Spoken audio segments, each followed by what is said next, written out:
Nous appelons maintenant la 9e candidate de ces qualifications rennaises. J'ai nommé Gwenaëlle Morin, qui prépare sa thèse à l'Université Rennes 2 au laboratoire littoral, environnement, télédétection et géomatique.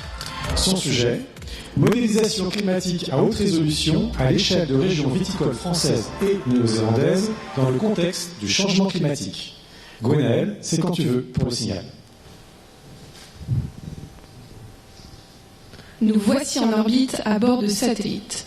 Observons le climat des vignobles bordelais et néo-zélandais. Dans une région viticole, on peut mesurer d'importants écarts de température, parfois jusqu'à 4 degrés. Ces écarts sont dus aux variations locales du climat, influencées par le relief et par la végétation. Parfois, on mesure ces écarts au sein d'une même parcelle, par exemple entre le haut et le bas d'une pente.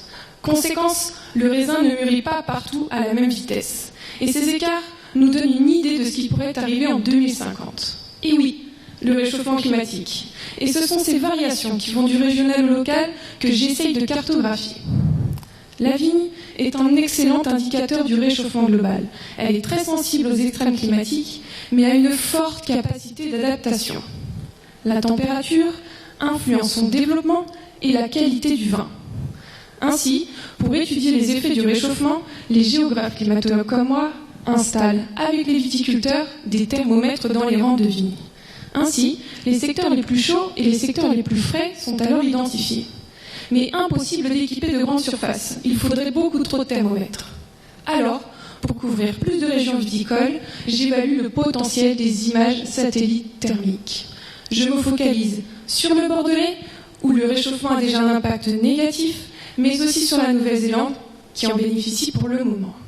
Je crée des cartes de température tous les jours les plus précises possibles, dans le passé, dans le présent et dans le futur, selon plusieurs scénarios. D'abord, je récupère les images de 3 satellites. Une qui me donne la température, une seconde où j'ai la structure du terrain et une troisième où j'ai l'état de la végétation. Ensuite, je modélise et je cartographie tous les jours les températures en fonction du terrain et en fonction de la végétation. En fait, je fais de la descente d'échelle spatiale. Je pars des images thermiques moins précises que les autres et je les affine peu à peu avec mes données de terrain et de végétation. Et ce n'est pas si simple. Observons 1 km² d'espace viticole vu de l'espace. Ces paysages, qui sont déjà très complexes, peuvent être cachés par un nuage qui passait par là. Alors, dans mes cartes les moins précises, le plus petit détail mesure 1 km de côté.